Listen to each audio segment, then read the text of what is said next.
So business users and developers can now build the same application. But mind you, these applications that we are vibe coding, they are not business ready to roll out immediately. They still need somebody that has built before for years. You've been doing this thing for a while. There are some little tips and tricks that are unique to you and that are unique Yeah. to me.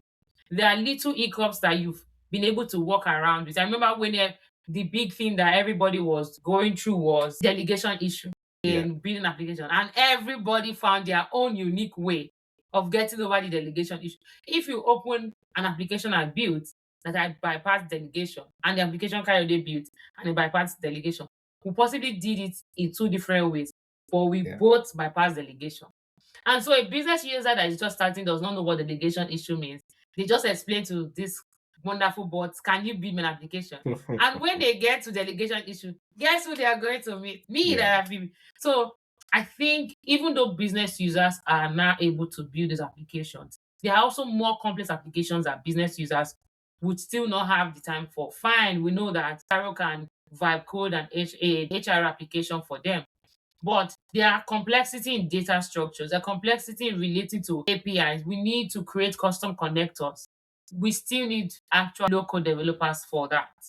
And so what makes us truly stand out is that most of even this application that business users are creating, we would need to make it production ready because they are not Mhm. production ready.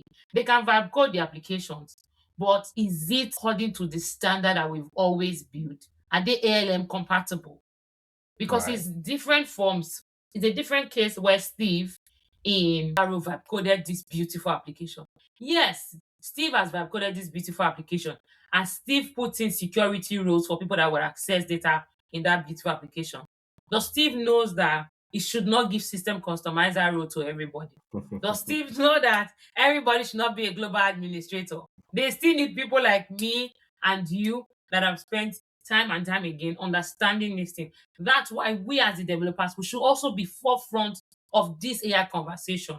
Because fine, everybody can now build an application and it makes it easy. So that means they are not coming to meet us for little applications that they could easily build.